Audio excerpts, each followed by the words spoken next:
Hello, Lechu's വേൾഡിൻ്റെ പുതിയൊരു വീഡിയോയിലേക്ക് എല്ലാവർക്കും സ്വാഗതം.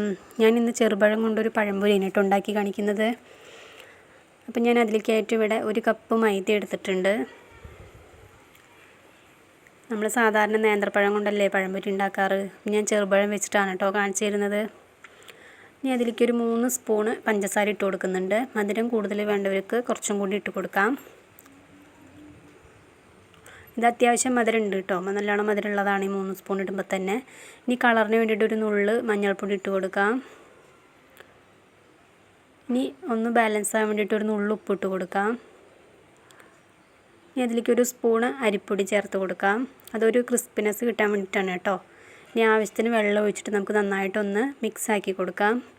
ഇത് ഒരുപാട് വെള്ളം പോലെ ആവാൻ പാടില്ല, എന്നാൽ ഒരുപാട് കട്ടിയാവാൻ പാടില്ല കേട്ടോ. ഒരുപാട് ലൂസായി കഴിഞ്ഞാൽ നമ്മൾ പഴം അതിൽ മുക്കുമ്പോൾ മാവൊന്നും അതിൽ പിടിക്കില്ല. ഒരുപാട് കട്ടിയായി കഴിഞ്ഞാൽ അറിയാലോ, ഒരുപാട് മാവ് അതിൽ പിടിക്കുകയും ചെയ്യും. അപ്പോൾ കറക്റ്റ് പാകത്തിനൊന്ന് നമുക്കിതൊന്ന് ഇളക്കിയെടുക്കണം കേട്ടോ. ഇതാണ് അതിൻ്റെ കൺസിസ്റ്റൻസി. ഇനി നമുക്കിത് കുറച്ച് നേരം ഒന്ന് റെസ്റ്റ് ചെയ്യാനായിട്ട് അടച്ച് വെക്കാം കേട്ടോ. ഒരു അരമണിക്കൂർ അവിടെ ഇരിക്കട്ടെ. ഇനി ഞാനിതിനായിട്ട് ചെറുപഴമാണ് കേട്ടോ എടുത്തിരിക്കുന്നത്. നമ്മൾ നേന്ത്രപ്പഴം എടുത്തില്ല, ചെറുപഴം ആയതുകൊണ്ട് ടേസ്റ്റിന് കുറവൊന്നുമില്ല. ചെറുപഴത്തിൻ്റെ ആ ഒരു ടേസ്റ്റ് ഉണ്ടാവുന്നുള്ളൂ, പക്ഷേ പഴംപൊരിയുടെ അതേ ടേസ്റ്റൊക്കെ തന്നെയാണ് കേട്ടോ ഉണ്ടാവുക. അപ്പം ഞാനിത് തോലൊക്കെ കളഞ്ഞ ശേഷം ഒന്ന് കട്ട് ചെയ്തെടുക്കുന്നുണ്ട്. അപ്പോൾ നമുക്കിത് ഒരു പഴത്തു നിന്ന് ഒരു 3 സ്ലൈസാക്കി കിട്ടും കേട്ടോ. നമുക്ക് ഒരുപാട് നൈസാക്കി എടുത്തു കഴിഞ്ഞാൽ നമുക്ക് പഴം പൊടിഞ്ഞു പോവും, കയ്യിൽ പിടിക്കാൻ കിട്ടില്ല. അപ്പോൾ ഒരു 3 ആക്കിയിട്ടൊക്കെ എടുക്കുകയാണെങ്കിൽ കറക്റ്റ് പാകമായിരിക്കും. അപ്പോൾ ഞാനിത് മുഴുവനായിട്ടൊന്ന് അരിഞ്ഞെടുക്കട്ടെ കേട്ടോ.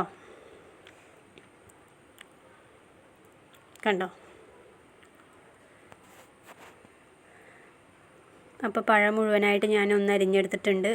അത്യാവശ്യം കനത്തിൽ തന്നെയാണ് കേട്ടോ എടുത്തിരിക്കുന്നത്. ഇനി നമുക്ക് എണ്ണ ചൂടാക്കാൻ വയ്ക്കാം. എണ്ണ ചൂടാകുമ്പോൾ നമുക്ക് അതിലേക്ക് മാവിലേക്ക് പഴം മുക്കിയ ശേഷം ഇട്ട് കൊടുക്കാം. നമ്മൾ പഴംപൊരി ഉണ്ടാക്കുന്ന പോലെ തന്നെ പഴം അതിൽ മുക്കിയ ശേഷം നമുക്ക് ഓരോന്നായിട്ട് എണ്ണയിലേക്ക് ഇട്ട് കൊടുക്കാം.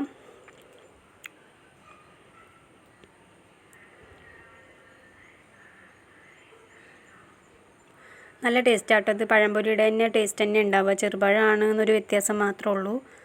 അപ്പോൾ ഉണ്ടാക്കാത്തവരൊക്കെ ഒന്ന് ട്രൈ ചെയ്ത് നോക്കണം കേട്ടോ. അപ്പോൾ നമുക്കിത് മുഴുവനായിട്ട് ഇതിലേക്ക് ഒന്ന് ഇട്ട് കൊടുക്കാം. ഇനി ഇതിൻ്റെ കളറൊക്കെ ഒന്ന് മാറി വരുമ്പോൾ നമുക്കിത് മറിച്ചിട്ട് കൊടുക്കാം. കണ്ടോ, കളറൊക്കെ ഒന്ന് മാറി നല്ലോണം വന്നിട്ടുണ്ട്. അരിപ്പൊടി ഇടുന്നതുകൊണ്ട് നല്ല ക്രിസ്പി ആയിരിക്കും കേട്ടോ. അരിപ്പൊടി ഇട്ടില്ലെങ്കിൽ കുഴപ്പമില്ല. അരിപ്പൊടി ഇടുന്നത് കുറച്ച് ക്രിസ്പിയായി കിട്ടാൻ വേണ്ടിയിട്ടാണ്. അപ്പോൾ ഇതിൻ്റെ കളറൊക്കെ മാറുമ്പോൾ നമുക്കിതൊന്ന് കോരി മാറ്റാം. അപ്പോൾ ഇത്രയേ ഉള്ളൂ, നമ്മുടെ ചെറുപഴം വെച്ചുള്ള പഴംപൊരി ഇവിടെ റെഡി ആയിട്ടുണ്ട്. ഉണ്ടാക്കാത്തവരൊക്കെ ഒന്ന് ട്രൈ ചെയ്ത് നോക്കണം. വീഡിയോ ഇഷ്ടപ്പെട്ട എല്ലാവരും ചാനലൊന്ന് സബ്സ്ക്രൈബ് ചെയ്ത് കൂടെ കൂട്ടണം. ലൈക്ക് ചെയ്യണം, കമൻറ്റ് ചെയ്യണം, ഷെയർ ചെയ്യണം കേട്ടോ. കണ്ടോ, നമ്മുടെ പഴംപൊരിയുടെ അത്ര വലിപ്പമില്ല എന്നേ ഉള്ളൂ ചെറുപഴം ആയതുകൊണ്ട്. ടേസ്റ്റൊക്കെ അതേ ടേസ്റ്റാണ്. അപ്പോൾ അടുത്ത വീഡിയോ ആയിട്ട് ഞാൻ ഉടനെ വരാം. എല്ലാവർക്കും താങ്ക് യു.